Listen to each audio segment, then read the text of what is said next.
Froze for a second. Yeah, we good. We live. Oh, my bad. My bad. Spartan Nation, welcome back. Welcome back, everybody. Ladies and gentlemen, we got the homecoming game this week. Michigan State versus Iowa in Spartan Stadium. This is your boy, Devin Armstrong, with my co-host, Jordan G-Rail. How y'all feeling? I know y'all feeling good about this game. Feeling real good. Feeling real good. Absolutely, it's a new week. It smells fresh. And fresh indeed. I think collectively, we're going to kind of get into this in details and whatnot, but I think collectively the only thing that we're pretty much disappointed about coming into this game is Michigan State not debuting their black uniforms when this would have been the absolute perfect occasion to debut those amazing black Nike. I mean, I was this close to getting online and buying one myself, just to be that crazy fanatic, insane fan, to be matching with the players for a team that I'm never going to play for ever a day in my life, but continue to cheer for on my big screen. I'm not a crazy person. I did it. Yeah. I'm a crazy person. They're beautiful jerseys. I will eventually get one. I will eventually get one, but just kind of wanted to get straight into this. This is a must-win game for Michigan State to kind of turn around with the second half of the season. Looking down at the stretch past Iowa, at this point, all I see is that every game pretty much at this point on is pretty much a toss-up, 50-50. It could go good or it could go bad for us. And I think it does start with this Iowa game and then next week at Ann Arbor playing against those shitbricks down the road. Mm-hmm. So I do think it starts out with us coming in here, beating Iowa. Iowa, at this point, I mean, even Indiana, I think Iowa's going to be the toughest defense that this team plays for the rest of the year. I completely agree. I just about agree with that. I think if Michigan State had their schedule, they'd probably be 5-0, 6-0 right now at this point too. Absolutely.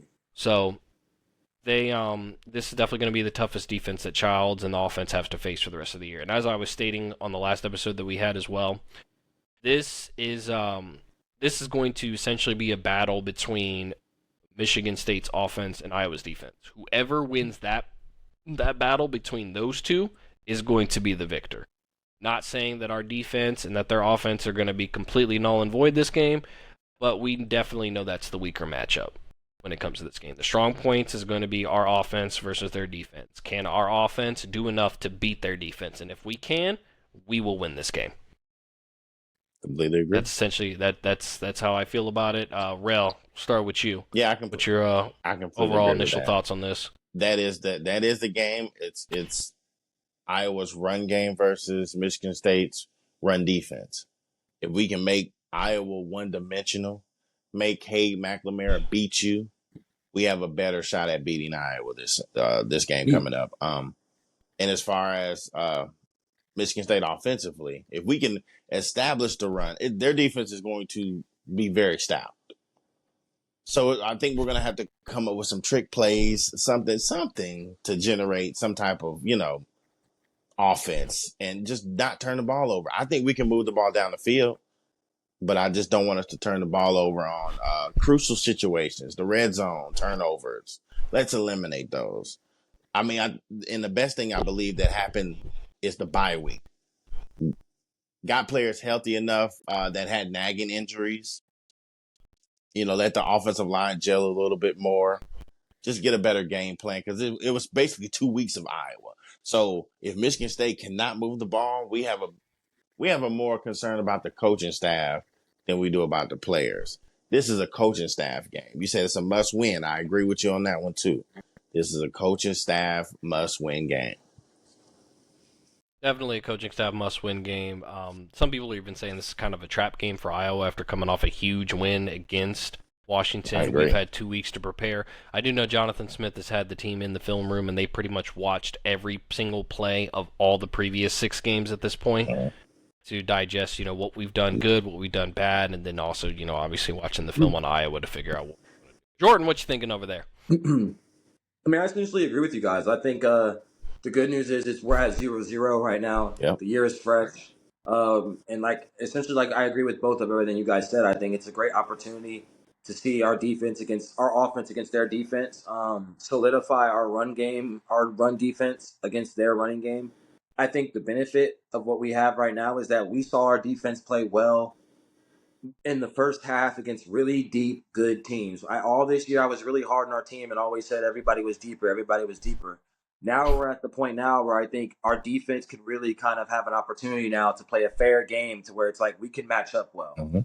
So I'm excited to see it. Essentially everything you guys said. I think the running game really needs to hopefully burst out this game. I know they're Iowa stout, but they have to try because that's going to help Childs have an easier game against a more stout defense. But I think it's winnable, and I'm excited. I'm excited to see how they come out after a bye. Like you said, well, I think there should be 2 drives where you can tell it's scripted. It should be quick, bang, bang, boom. But I'm excited to see. I have nothing bad to say about anyone on the team. Everyone's at 0. Everyone starts fresh. Yep. And I hope we come in and win. And like you said, Devin, it rolls us through the year, the season, because this is a must win. This is a must win, and hopefully they come in ready. It's prime time. So. And a lot of people are saying, this is a must-win to get us to that sixth game, get us bowl eligible. A lot of people seem to be more focused on making sure that we get bowl eligible. I've honestly kind of thought since the very first, not necessarily FAU, but since the Maryland win, even though obviously we can see Maryland's kind of bad, Yeah, the secondary's not great, but I still see that type of win on the road in a conference win on the road, something we haven't seen the last couple of years, last 2 years specifically, out of this team. A fight like that to stay in that game and then eventually come out with the win. I've already kind of mentally pushed myself to the point that Michigan State is going to get bowl eligible. It's not a matter of if, it's a matter of when at this point to me. I honestly see this team coming up with more wins than not for the rest of the season. I can see us easily not dropping a game for the rest of the year. I could see us winning 4 games for the rest of the year. I could see us easily getting to the point we need to be bowl eligible, get ourselves back in December playing essentially a college football postseason game, so to speak. But just kind of transitioning into this here, looking at both sides of the ball, offense, defense, one player from you guys' perspective, skill position player, obviously on the offense, and then defense, anybody that you guys want to pick. Who would you like to see step up, or who you think is going to make the biggest impact in the Iowa game? I'll give you guys a second to think, and I'll kind of go over my 2. So offensively, we've had the injury to the tight end, Michael Masunis. Is out for the year. He was a better blocking tight end. God forgive me, please, I forget who the tight end was, the tight end's name that was behind him. Either one of you guys know it, you can shout it out to me. Parachek. Yep. Parachek, there we go, yes. I've heard he's a better passing or pass catching tight end than Michael Masunis was. Michael Masunis was a better blocking tight end, but the Parachek was the better pass catching tight end. But I want to see, I'm going to keep on harping on this until we see it, because, Pac-12 tight end of the year, red zone third of the year last year. Got to see Jack Velling get involved with this offense, and it's not anything on him. And we've already seen a glimpse of what it can be when Childs is connecting with Jack Velling. We've seen that at the end of the Boston College game. Who was he going to? The guy he knows. Field. Yep. The whole field. The whole field. 3-4 plays in a row. Yep. Bam, bam. And he's open every time. It wasn't like he was throwing to him double, triple cover. Man was open. Man was finding seams and holes and gaps in the defense. So I want to see Jack Velling have a legacy game of some sort. Now, I mean, if I had my choice between that happening in the Iowa game and then that happening against freaking Michigan later on down the year in a couple weeks, I mean, I might pick that game. But still, I got to see Jack Velling. Got to see at least the targets being thrown to him. And then let's not turn the ball over. Let's get in the red zone, and let's get the ball to Jack Velling. Let's see what he can do in the red zone, being the top tight end. And then defensively, we were missing Jordan Hall against Oregon for sure in the run game. Kyle Halladay was asked to do a lot more than what he's used to doing as a linebacker. No excuse necessarily for the poor play, but he was asked to do a lot more than what he normally does. So I'm very excited to see Jordan Hall come back off of his injury. And I want to see him make a major impact in this game as far as being able to stop the run. In fact, I would love it nothing more than if Jordan Hall was able to pull what was it Chris Bogle that got that goal line stance against Boston College, or was that Jordan Hall? That was Hall. That was Jordan Hall. Was that Jordan Hall? Yep. I want to see it again, baby. Yep. Let me see it again, Jordan Hall. So, Jordan, we start with you. Good question. I would say offensively, I know it's generic, and I know I've been the one hating on everyone saying it. You got to. But it has to be Aiden Childs. Yeah. For me, and it's not him having to be a superstar for me offensively. It's just him controlling the game after a bye. I'm excited to see him. This is the most excited I've been able to see him. Been ready to see him in a minute because I think he can handle adversity. I think this is how you really define who you are is after the year you've had at the beginning. This has been the perfect half point for him. This is the perfect bye week and launch pad for him. And I'm just excited to see how he comes out this week. I don't have crazy high expectations. Besides, don't turn the ball There you over, go. take care of the ball, and put us in positions to win to where it can't be your fault. It's a team game, but don't make it magnifying on you where it's like, Childs, use your tight ends, use your resources, and running backs need to help. But he still has to be a star. You know what I mean? Defensively, you took Jordan Hall from me. So I would say one of our defensive linemen. I'm gonna say Van Sumeren. I There know you go. That I was a would good say one. yeah. Van Sumeren, I want him to get gritty because we're gonna need him in the run game to cause havoc. You don't necessarily need to get through the line, but just wreak havoc to where it lets linebackers get through. You can't just get stuck up. You gotta get something, open the hole, do something. And if you watch him, he's been okay the last few games against Oregon in them. But again, those are really good teams. Now I think this is where he can really debut himself in a fair ground field where it's not like, Mhm. he's overwhelmed or someone that can just sub somebody else in and they're just as good.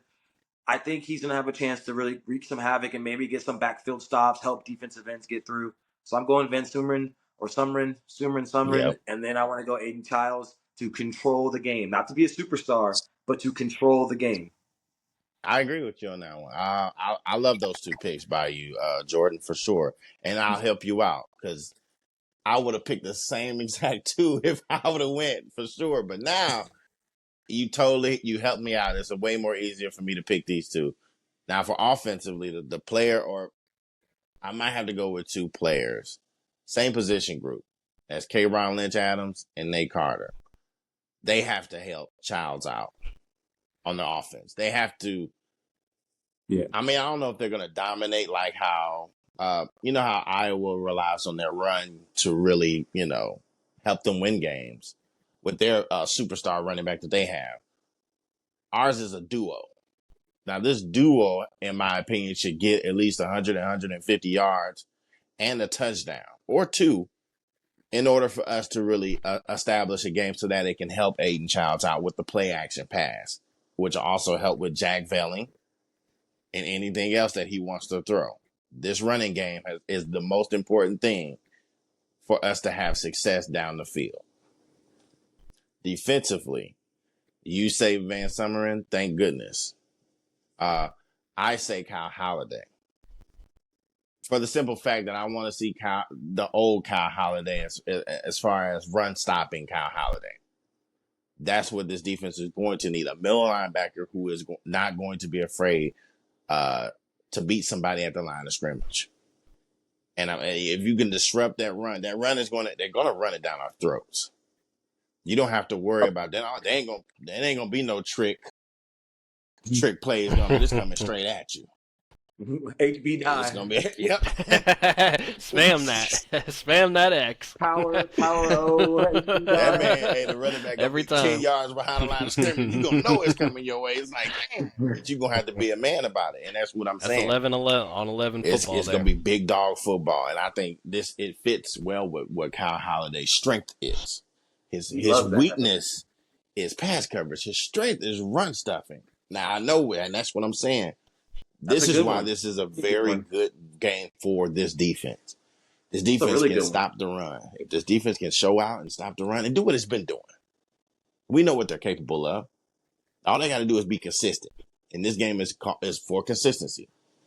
And stop one running back, not two or three. That's it. They've had to stop three running. Imagine stopping one guy and a new guy comes in healthy. We only have to stop one. And their quarterback is useless. We've had to worry about two mobile quarterbacks for 2 weeks. Guess what? Not anymore. Yep. I wish K. McNamara would run. Kyle Halladay wishes that too. Exactly. Exactly. Kyle Halladay wishes that too. Come on out that pocket, young man. Let me show you old man, since you've been in college for 10 years. Let's show you what's going on here.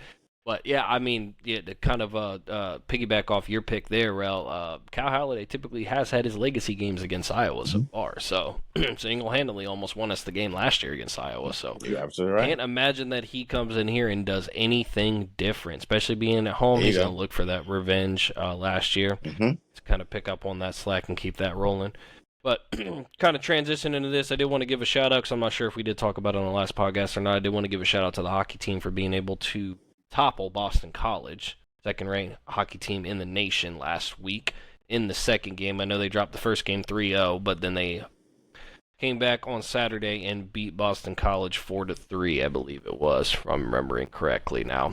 Good job by those boys taking care of that business, do what they need to do. Way to go, They play boys. again tomorrow night. I don't remember who they play against, but I will be watching them, so don't worry. Always got my eye on that hockey squad. So coming up to this, we've got people coming back off injury. Everybody's healthy, whatnot. Hopefully we get that full complementary of our receivers, outside of obviously the people who have season-ending injuries. Right. Do need that running game to step up.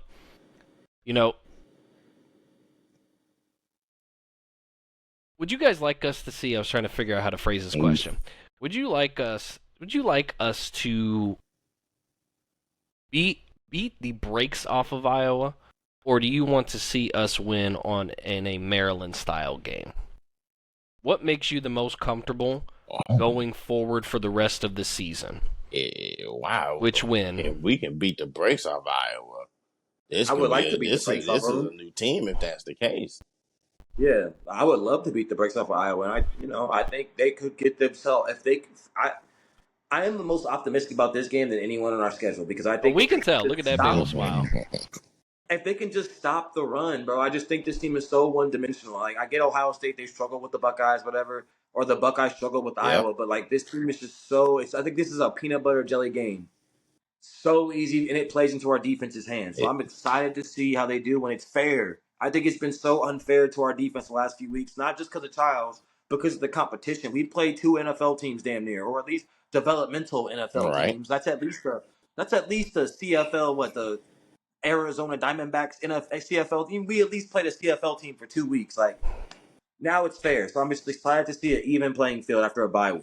I'm playing basically, even though this is not a jab at both of you, but this is basically we played the 0-16 Browns, 0-16 Lions. Yeah. Still NFL caliber teams. Basically what we played last 2 weeks, and we've all had to keep that in mind and all had to remember we are finally now back on what I'd like to call level and even playing field competition. We are back into Boston, maybe obviously a little bit better than Boston College, but we're back to that type of level of talent. We're back to an even playing field where the games literally are a toss-up, and we actually go in here as fans and don't have to hope to play a perfect game and for the other team to make a mistake for us to win. These are literally games that we can come in here, and it's going to be a dogfight all the way through and through. We actually have a real shot at winning. So it's actually going to be really exciting. Really excited. Sit down. And another question, this is kind of off base here. I wanted to ask you guys, because this has been a topic actually going around Michigan State Twitter as well. How do you guys feel about having all these night games? Do they bother you guys at all? I love it. Not really, but that just means we're doing something right. Like, prime time, that means they want to see Childs on the big lights. They're like you, Devin. Did they think Michigan State could make the playoffs, bro? I mean, hell, if we didn't drop the game against Boston College, we'd be 4-2 right now. And agree. if we won out the rest of the season, there would have been a shot. Hey, now, All-Star, we're 0-0 now. Hold up. Hey, I know. We're starting over 0-0. If we Don't just take the realistic, smile off my face, bro. Don't remind me. Yeah. We can. Hell, we might. Shoot, you never know. They may put us in there if everybody else freaking drops and has 4 or 5 losses or whatever, something crazy. But so yeah, just the night. I've seen that going around, and I can understand the concerns of some of maybe the older Michigan State fans that are in bed by like 5, 6 o'clock in the evening. But listen, people, I work in sales.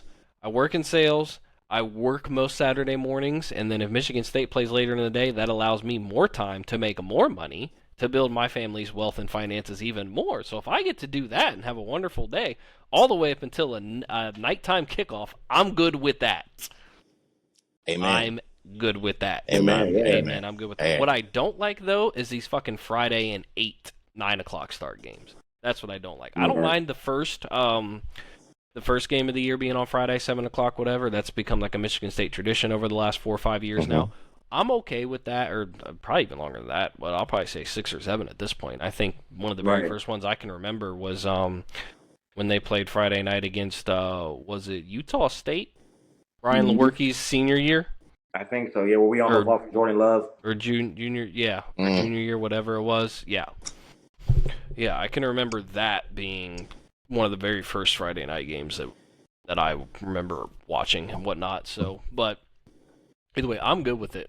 Outside of the Friday night 9 o'clock games, starting against friggin' Oregon 9 o'clock, or I know we got Purdue in a couple weeks at like 8 or 9 o'clock on a Friday. Ugh. Yeah, that's gonna be shitty weather too for them. From what I can see and what I'm hearing, it's not gonna be great weather.